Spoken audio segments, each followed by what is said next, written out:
محمد كما باركت على إبراهيم وعلى آل إبراهيم إنك حميد مجيد. ربنا آتنا من لدنك رحمة وهيئ لنا من أمرنا رشدا. ربنا اصرف عنا عذاب جهنم إن عذابها كان غراما. ربنا هب لنا من أزواجنا وذرياتنا قرة أعين وجعلنا للمتقین اماما. یا اللہ اپنے کرم سے اپنے فضل سے ہمارے حال پر رحم فرما دیا. ہمیں بری باتوں سے برے کاموں سے نفس اور شیطان کے دھوکے سے بچا لے. یا اللہ ہم ہر چیز میں ہر محاذ میں ناکام ہیں نامراد ہیں. اے پاک پروردگار تیری رحمت کے محتاج ہیں. اے پاک پروردگار تو اپنی شان رحمانیت اور شان رحیمیت سے ہماری دستگیری فرما دے. یا اللہ اپنی رحمت سے ہم کو محروم نہ فرما. جو ہم میں بیمار ہیں انہیں شفا عطا فرما دے. جو قرضدار ہیں ان کو قرضوں کے بوجھ سے آزاد فرما دے. یا اللہ جو کام کاج کرنے والے ہیں یا الہ العالمین ان کے کاموں میں ان کو کامیاب بنا دے.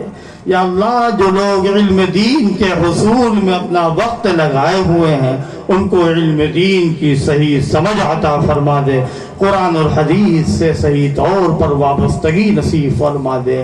یا اللہ اس اجلاس کو قبول فرما دے. یا اللہ اس اجلاس میں جن جن لوگوں نے مال کے ذریعے سے تعاون کیا ہے، شرکت کے ذریعے سے، محنت کے ذریعے سے، اعلان کے ذریعے سے، یا اللہ جن جن لوگوں نے جس طریقے سے اس میں تعاون کیا ہے، اے پاک پروردگار ان کو مزید توفیق نصیب فرما دے. یا اللہ ہمارے دلوں کے اندر اطمینان کی کیفیت ختم فرما دے، عجب کی کیفیت ختم فرما دے. یا اللہ ہم نیکی کرتے جائیں اور تجھ سے ڈرتے جائیں. یا اللہ دنیا کے اندر ہمارے اندر شان بندگی اور شان تواضع اور انکساری پیدا فرما دے. یا اللہ جس طریقے سے تو نے اپنے دشمنوں کو دنیا کے اندر ہلاک و تباہ کیا ہے، اسی طریقے سے مظلوم فلسطینیوں کے ظالم اور ان کے غاصب یہودیوں کو دنیا سے مٹا دے. یا اللہ جن لوگوں نے شہادتیں پیش کی ہے ان شہداء کی شہادتوں کے نتیجے میں مسجد اقصی کی آزادی ہم کو دکھا دے. حرمین شریفین کی حفاظت فرما دے.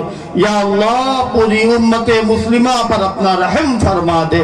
ہم میں جو گناہگار ہیں اے پاک پروردگار ہمارے گناہوں کو معاف فرما دے. ہم سب کو ایمان پر زندہ رکھ، ایمان پر موت دے اور ایمان والوں کے ساتھ ہمارا حشر فرما. انت ولینا فی الدنیا والآخرہ توفنا مسلمین والحقنا بالصالحین. سبحان ربک رب العزت عما یصفون وسلام علی المرسلین والحمد للہ رب العالمین.